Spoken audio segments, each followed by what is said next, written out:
They gave me poison on my birthday, but in the end, they were the ones who drank from my cup. Stick with me while I share my story, and if it touches you, don't forget to support our channel by hitting that subscribe button, dropping a like, and sharing it with the people you care about. My name is Hannah Miller. I'm 28 years old, and for most of my life, I thought I had everything I ever wanted. I had a fiancé named Ethan Carter, a man I believed was loyal and loving. We were together for 3 years, and I trusted him with my whole heart. I also had a small circle of friends who I thought of as family. We weren't the type to throw big parties or have wild nights out. I was never into that. What mattered to me was keeping the people I loved close, spending time together, and sharing the little things in life. When my birthday came around, I didn't ask for anything grand. I never cared about expensive gifts or fancy places. I only wanted a dinner surrounded by the people who mattered most to me. That's the kind of person I've always been. For me, the value wasn't in what money could buy, but in the presence of those I cared for. So when Ethan told me he had arranged a birthday dinner, I was touched. It felt like proof that he listened to me, that he knew what truly mattered to me. I pictured a cozy night, filled with laughter, warm food, and heartfelt moments. I imagined Ethan sitting beside me, holding my hand, reminding me how much he loved me. I expected Rachel, my best friend since college, to bring her usual energy, making everyone laugh until our stomachs hurt. I thought about the comfort of being with people I trusted, people who had been with me through ups and downs. As I got ready that evening, I smiled at myself in the mirror. I didn't put too much effort into how I looked, but I wore a dress I loved, the one Ethan once said brought out my eyes. I carried hope in my chest, thinking the night would be simple but meaningful, exactly the kind of memory I wanted to hold on to. Walking into that dinner, I felt a mix of excitement and comfort. It was supposed to be my night, my birthday, my chance to feel celebrated and loved. I took my seat at the table, surrounded by familiar faces, and for a moment, it felt perfect. The candles glowed, the plates were full, and everyone looked like they were there to honor me. But life has a cruel way of revealing truths at the most unexpected times. That night, what I thought would be a celebration turned into the sharpest betrayal I had ever faced.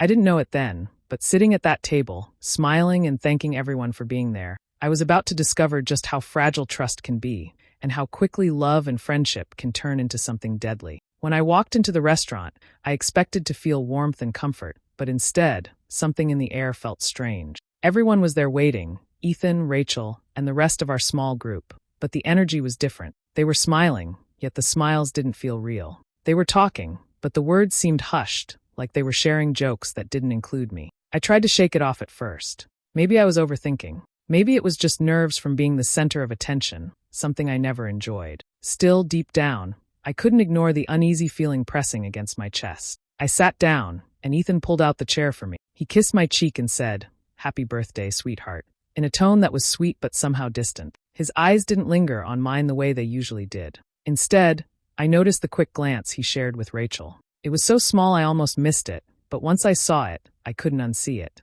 Rachel was smiling too brightly, laughing at things that weren't even funny, and she stayed close to Ethan the entire time. Her hand brushed his arm more than once, casual enough to look accidental but obvious enough to make my stomach twist. The table was full of food, dishes I loved, but I didn't feel hungry. I kept scanning faces, noticing how some avoided my eyes and others whispered to each other when they thought I wasn't looking. My instincts told me something was wrong, but I forced myself to keep a polite smile, pretending I didn't notice.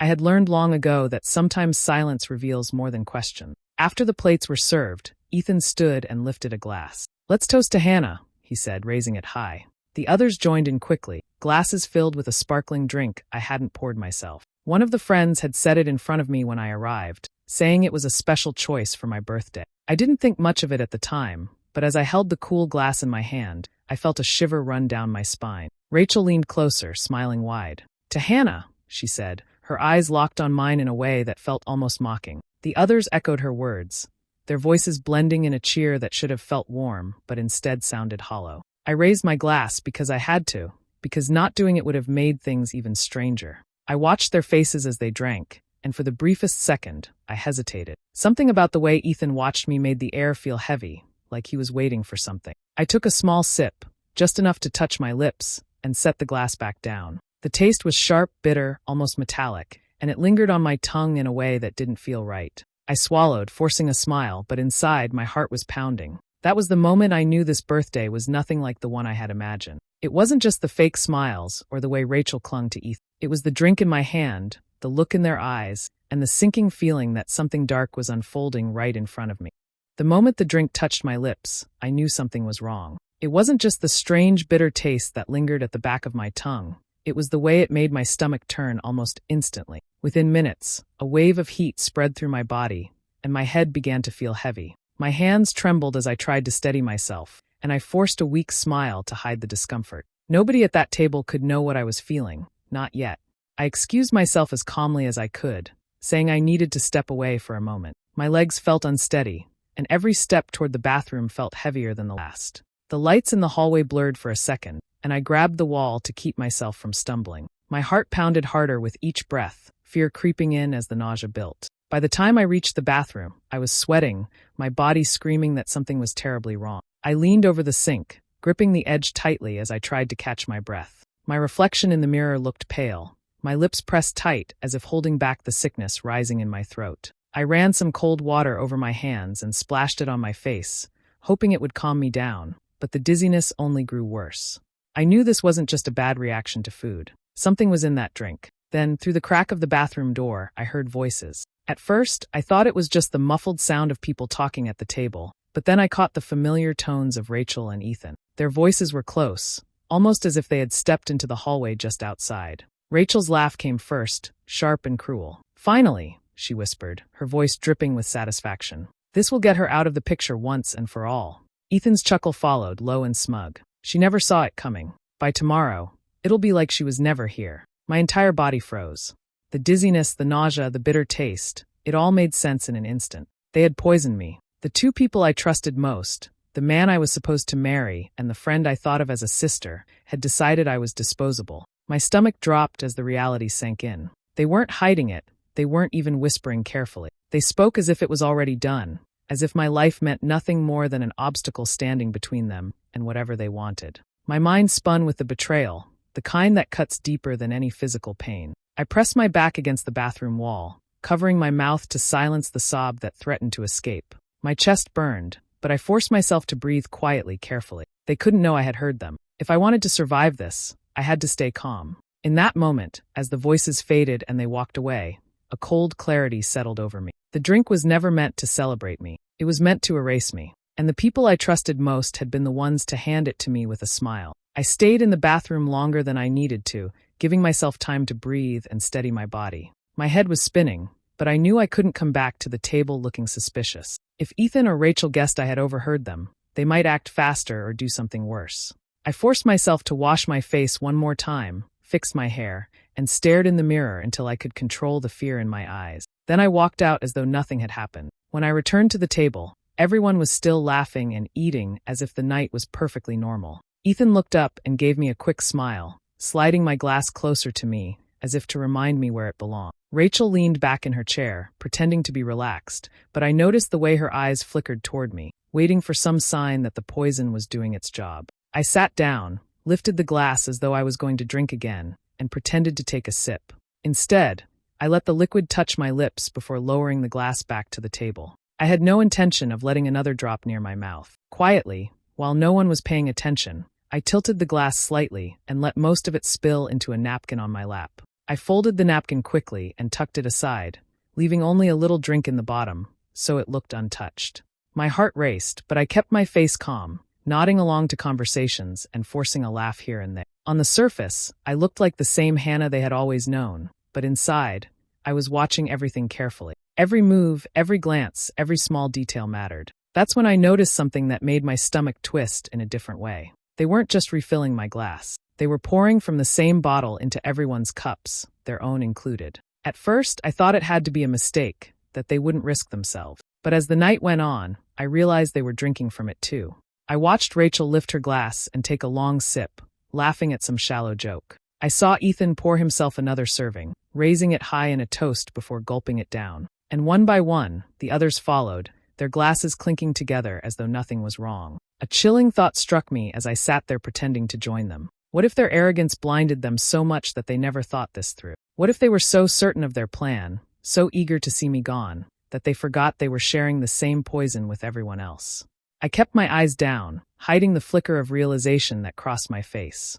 If they believed I was clueless, I still had a chance. I didn't need to fight back or cause a scene. All I needed to do was stay quiet, stay alive, and let their own carelessness unravel everything. In that moment, I decided silence would be my weapon. I would not scream. I would not accuse them yet. I would simply watch and wait, because the truth had a way of surfacing all on its own. I kept my smile fixed as the night carried on, even though my insides twisted with every passing minute. Plates were cleared, new dishes were brought out, and the room buzzed with forced laughter and clinking glasses. I nodded at jokes, answered small questions, and pretended that I was just another guest enjoying her birthday dinner. Inside, though, every nerve in my body was sharp and alert. I wasn't celebrating, I was surviving. Ethan stayed close to Rachel, though they tried not to make it obvious. Whenever he thought no one was looking, he leaned just a little too near her. Their shoulders touched, their hands brushed, and their eyes met longer than friends' eyes ever should. I caught it each time, but I never let my expression change. I forced myself to look away, as if blind to the small betrayals happening right in front of me. Then I heard it, Ethan's low whisper. His voice was soft, but I was sitting close enough to catch the words. "Just think," he murmured to Rachel, his lips barely moving. "Soon it'll just be us. No more obstacles, no more Hannah in the way." Rachel's lips curved into a smile she tried to hide behind her glass. "Finally," she whispered back, her voice so light it was almost carried away by the sound of forks and laughter. My chest tightened, not just from the poison still burning faintly in my body, but from the weight of their words. This wasn't just a fling, not just two people betraying me behind my back. This was a plan, a deliberate choice. They had looked at me, the woman who trusted them both more than anyone, and decided I was nothing more than something to be erased. The truth cut deeper than any sickness could. Ethan, the man I thought I would marry, had already chosen a future that didn't include me. Rachel, the friend I once cried with, laughed with, shared secrets with, was now plotting my absence like it was the final step toward her own happiness. I sat still, every part of me aching to scream, to throw the glass in their faces, to ask how they could be so cruel. But I stayed quiet. I chewed my food slowly, I sipped water, and I let my eyes wander the room as though I was lost in thought. They thought they were clever, whispering under their breaths, but I heard enough. I understood enough. It wasn't only about Ethan wanting someone else. It wasn't only about Rachel betraying me as a friend. This was two people deciding together that my life had no place in their story. It was a cold, deliberate calculation, and that made the betrayal sharper than anything I had ever imagined. As the table filled with noise and chatter, I sat in silence, my mind racing. Their plan was clear, but what they didn't know was that I already understood everything. And the moment I realized that, I stopped feeling like their victim. The dinner carried on, and for a while, everything seemed normal on the surface. Plates were passed around, glasses refilled, and laughter tried to mask the tension that I felt pulsing through the room. I kept my head down, my hands steady, and let them believe I was playing along with their act. Inside, I was waiting, watching, and listening to the rhythm of every movement around me. It started with Rachel. She was laughing at something one of the others said when suddenly she pressed her hand against her stomach. Her smile faltered, her face tightening as if a sharp pain had caught her off guard. She tried to brush it off, taking another sip from her glass, but a few minutes later, she shifted uncomfortably in her chair. Her skin began to pale. I watched her fingers tremble as she reached for her fork, missing it the first time. Then Ethan's turn came. Beads of sweat formed along his forehead, even though the room wasn't warm. He wiped his brow with a napkin, laughing nervously, but the sound cracked halfway. His hand shook slightly as he lifted his glass, and his eyes darted around the table, searching for something he couldn't quite name. The others began to follow the same path. One by one, I noticed small signs, someone pushing their plate away, another coughing lightly, another's face tightening as though a wave of nausea had hit. A soft panic spread, not loud yet, but growing like a ripple moving across water. I sat quietly in my chair, my heart thudding but my face calm. I felt the poison's trace inside me too, a faint dizziness, a lightheadedness that reminded me it had been real. But because I had only taken that one careful sip, it didn't grip me the way it gripped them. My body felt heavy, yes, but I could breathe, I could think, and I could hold myself steady. Rachel groaned suddenly, clutching her stomach tighter, her face twisting in pain. She knocked her fork off the table as she leaned forward, gasping quietly. Ethan reached for her arm, but his own hand shook so much that he dropped the napkin he was holding. His skin had turned a sickly shade, and his confident smile was gone, replaced by the look of a man who had lost control. The others began to realize something was terribly wrong. Chairs scraped against the floor, glasses tipped over, and whispers turned into frightened murmurs. Someone asked if the food had gone bad. Another said their chest felt tight. Rachel's groans grew louder, and Ethan tried to reassure her, but even as he spoke, his words slurred. I sat still, my glass untouched, my napkin folded neatly in my lap. No one noticed that I wasn't panicking, that I wasn't showing the same level of distress. I simply watched as the scene unfolded in front of me, the same poison they had intended for me now tearing through their bodies. For the first time that night, a strange calm settled over me. I didn't need to scream or fight. I only needed to sit quietly and let their arrogance play out to its end. The room shifted from uneasy murmurs to full chaos in a matter of minutes. Chairs scraped across the floor as people tried to stand but stumbled back down, clutching their stomachs or pressing shaky hands against the table for support. Plates crashed to the ground, silverware clattered, and voices overlapped in panic. What was supposed to be a celebration had turned into a scene of confusion and fear. Rachel's face was twisted in pain, her hands gripping the edge of the table so tightly her knuckles turned white. She gasped between shallow breaths, her body trembling as if she could barely hold herself up. Ethan leaned over her, but his own condition was worsening. Sweat poured down his face, his shirt sticking to him, and his breathing came out in uneven bursts. In the middle of all the noise, his eyes locked on me. There was anger in them, wild and desperate, like a cornered animal. "You," he spat, his voice hoarse. "You did this." Rachel lifted her head, her hair sticking to her damp face, and echoed him. "She's the only one not sick like us. She's behind this." Her voice cracked, half from pain and half from rage. For a moment, the room grew quiet, all eyes turning toward me, waiting for an answer. I sat still, my back straight, my hands resting lightly on the table. My chest was tight from the small amount I had swallowed earlier, but I forced myself to breathe evenly. My voice, when it came, was calm and steady. "I didn't pour the drinks," I said softly, but firmly enough for everyone to hear. My gaze moved from Ethan to Rachel, holding their eyes. "You did." The words hung in the air like a blade. For a second, nobody spoke, but the meaning settled quickly. People around the table remembered who had filled the glasses, who had lifted the bottle proudly, who had insisted on the toast. It wasn't me.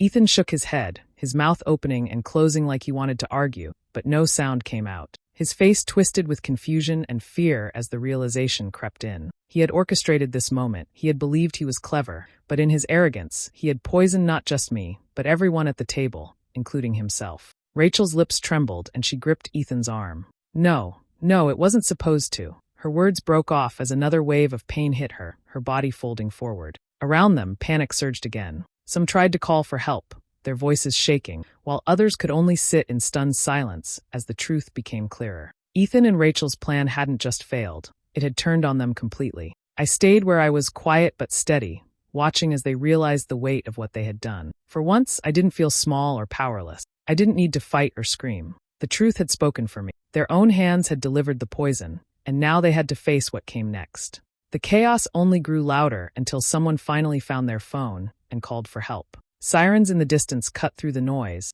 and soon the restaurant filled with flashing lights and the rush of emergency workers moving quickly from one person to the next. Stretchers were rolled in, voices shouted over one another, and the smell of disinfectant and metal replaced the earlier scent of food. Rachel lay slumped in her chair, barely conscious. Her skin was clammy, her breathing shallow, and her words had dissolved into groans. Ethan wasn't much better. His body shook with cold sweat, his eyes half closed as paramedics lifted him onto a stretcher. His hand dangled limply at his side, and the once proud look on his face was gone, replaced by weakness and fear. Others at the table were treated too, some doubled over in pain, some barely able to sit upright, their lips pale and their bodies trembling. A few were strong enough to talk, their voices shaky but clear. Not all of them would make it, I realized as I listened to the medics muttering under their breath, but I was too numb to react. When a paramedic finally reached me, I tried to wave them off, but they insisted on checking my pulse and shining a light into my eye.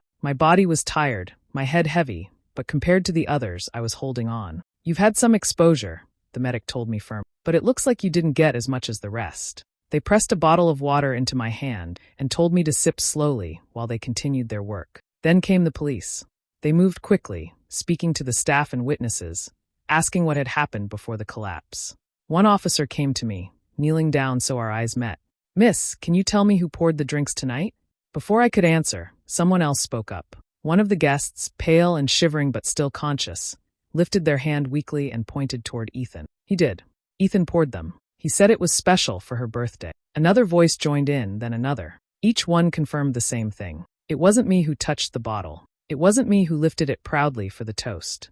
It was Ethan. Rachel's name followed his, tied to the whispers they shared, the closeness they couldn't quite hide. Piece by piece, the truth began to stitch itself together in front of everyone. The officer looked back at me, his face steady but grim. "Thank you," he said, then turned toward the chaos where Ethan and Rachel were being rushed out on stretchers. I sat there quietly, sipping the water in my hand, listening as the room slowly emptied. The sound of sirens faded, the chatter of witnesses softened, and I was left with the heavy weight of reality pressing against my chest. The poison meant for me had spread through everyone, and now Ethan and Rachel were the ones fighting for their lives. For the first time all night, I let out a long, shaky breath. The truth was no longer mine to carry alone. It was out in the open, and nothing they could say or do would change what had already been seen.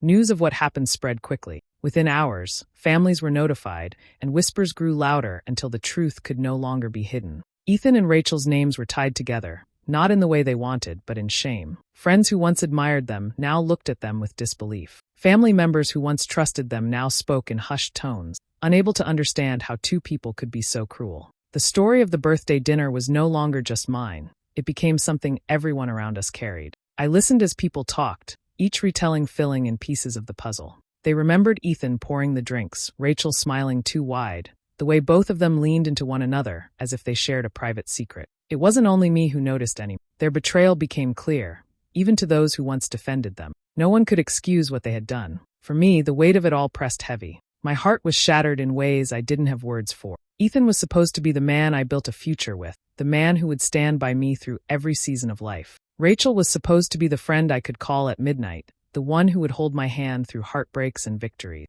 Losing them both in one night felt like having the ground pulled out from under me. But in that pain, something else grew. I realized I had survived. Against their plan, against the poison, against the lies, they hadn't destroyed me. I was still breathing. I was still standing. And that gave me a quiet strength I didn't know I had. Revenge had always sounded like something loud, something messy, something that required action. But sitting there, watching everything collapse around them, I saw that I didn't need to do anything. Karma had taken care of it for me. They poured their own poison, they raised their own glasses, and in the end, they were the ones who drank the most.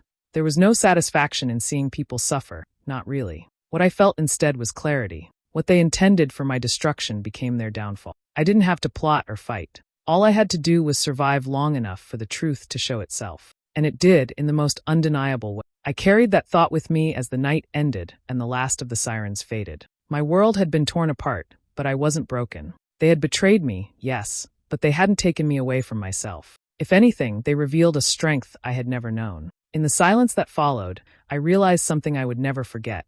Sometimes justice doesn't need to be forced. Sometimes it comes on its own, in the very trap your enemies set for you. When everything was finally over, I sat alone and let the silence wrap around me. My life would never be the same, but in that quiet moment, I understood something important. Revenge wasn't always about fighting or shouting. It wasn't about making grand moves to show someone they had hurt me. Sometimes, revenge was simply living long enough to watch the people who tried to destroy you fall into their own trap. That's exactly what happened. Ethan and Rachel had planned every detail, thinking they were clever, thinking they could erase me from their lives and start fresh together. But their own hands betrayed them. The poison they intended for me didn't need my help to find its way back to them. All I did was stay calm, keep breathing, and watch the truth come forward. I didn't lift a hand. I didn't need to. The justice I thought I might never get came to me without effort. Walking away from that circle of people, I felt something new, freedom. Freedom from lies, from betrayal, from the weight of people who pretended to care while secretly planning my end. They were toxic, and I had been blind to it for too long. That night showed me exactly who they were, and it gave me the strength to step away. For a while, the memories stung. I thought about the love I gave Ethan, the trust one placed in Rachel, and the laughter I once shared with that group. It hurt to know it had all been fake, that I was never truly safe with. But as the days passed, I realized I hadn't lost anything real. Love built on lies isn't love at all. Friendship wrapped in betrayal isn't worth holding on to. What I lost was only the illusion of something good. What I gained was the truth, and the chance to start over with people who deserved me. I held my head high, even when whispers followed me. Some people didn't know all the details, but I did. I knew I had survived. I knew I had walked away with my dignity intact, and that mattered more than anything else. Life moved on slowly but surely. I began to rebuild, not with rage, not with bitterness, but with quiet strength. Their downfall wasn't something I celebrated. It was simply proof that evil doesn't last. Lies always surface, and people who betray eventually destroy themselves. As I closed that chapter, I promised myself something. I would never again ignore the small signs of dishonesty. I would never again stay close to people who made me doubt my worth. Most of all, I would never again think that revenge required me to fight. Sometimes the greatest revenge is living, breathing, and rising above it all. In the end, I didn't win with anger. I won with survival. I walked away stronger, wiser, and free. And that was enough.